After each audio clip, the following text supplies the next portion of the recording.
ಇನ್ನು ಕಟಕ ರಾಶಿ ಮೇಲೆ ಹೇಗಿದೆ ಪ್ರಭಾವ ಅಂತ? ಕರ್ಕಾಟಕ ರಾಶಿಯವರಿಗೆ ಈ ಚಂದ್ರಗ್ರಹಣದ ಪ್ರಭಾವ ಅನ್ನುವಂಥದ್ದು ಸಣ್ಣ ಸಣ್ಣ ವಿಚಾರದಲ್ಲೂ ಹೆಚ್ಚಿನ ಒತ್ತಡ ಅನ್ನುವಂಥದ್ದು ಶುರುವಾಗುತ್ತೆ. ಸ್ವಲ್ಪ ನಿಮಗೂ ಕೂಡ ಈ ಬಿ ಪಿ ಬರುವಂಥದ್ದು, ಬಿ ಪಿ ಇದ್ದರೆ ಜಾಸ್ತಿ ಆಗುವಂಥದ್ದು, ಹೃದಯ ಒತ್ತಡ, ಮಾನಸಿಕ ಒತ್ತಡ. ಕರ್ಕಾಟಕ ರಾಶಿನೇ ನಮಗೆ ಮಾನಸಿಕಕ್ಕೆ ಅಧಿಪತಿ ಆದ್ದರಿಂದ, ಅದರಲ್ಲೂ ಚಂದ್ರ ಅಂತಂದರೆ ಗ್ರಹಣ ಹಿಡಿತಾ ಇರೋದೇ ಚಂದ್ರಗ್ರಹಣ. ಹಾಗಾಗಿ ಚಂದ್ರಗ್ರಹಣದಿಂದ ಸ್ವಲ್ಪ ಮಾನಸಿಕ ಒತ್ತಡಗಳು ಉಂಟಾಗುತ್ತೆ. ತಾಳ್ಮೆ ಅನ್ನೋದು ಬೇಕು. ವಿಶೇಷವಾಗಿ ಕುಟುಂಬದ ವಿಚಾರಗಳನ್ನು ಹೊರಗಡೆ ಯಾರಿಗೂ ಹೇಳಕ್ಕೆ ಹೋಗಬೇಡಿ. ನಿಮ್ಮ ಪರ್ಸ್ನಲ್ ವಿಚಾರಗಳನ್ನು ಹೊರಗಡೆ ಹೇಳಕ್ಕೆ ಹೋಗಬೇಡಿ.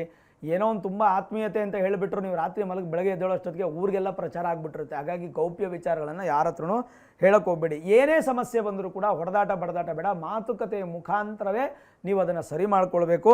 ಉದ್ಯೋಗದಲ್ಲಿ ಜವಾಬ್ದಾರಿ ಹೆಚ್ಚಾಗುತ್ತೆ. ಆರೋಗ್ಯದ ಕಡೆ ನಿರ್ಲಕ್ಷ್ಯ ಮಾಡಬೇಡಿ. ಮೂಗಿನ ಸಮಸ್ಯೆ, ಕಣ್ಣಿನ ಸಮಸ್ಯೆ ಅಂದರೆ ENT ಪ್ರಾಬ್ಲಮ್ಸು, ಕತ್ತಿಂದ ಮೇಲ್ಗಡೆಗೆ ಬರಬಹುದಾದಂಥ ಸಮಸ್ಯೆಗಳೆಲ್ಲ ಬರುವಂಥ ಸಾಧ್ಯತೆಗಳಿರುತ್ತೆ.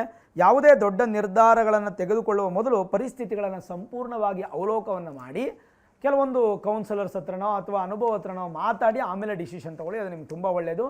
ಏನು ಪರಿಹಾರ ಮಾಡ್ಕೋಬೇಕು? ಪರಿಹಾರ ಅಂತ ಬಂದಾಗ ಧನ್ವಂತರಿ ಜಪವನ್ನು ಮಾಡುವಂಥದ್ದು ಭಾಳ ಒಳ್ಳೆಯದು. ಮಂತ್ರ ನಿಮಗೆ ಗೊತ್ತಿರಲೇ ಹೋಗ್ಬೋದು, ಅಥವಾ ಈಗೆಲ್ಲ ನಿಮಗೊಂದು ಧನ್ವಂತರಿ ಮಂತ್ರ ಸಿಗೋದು ತುಂಬ ಈಸಿನೇ, ಅದು ನಿಮಗೆ ಅರ್ಥ ಆಗುತ್ತೆ.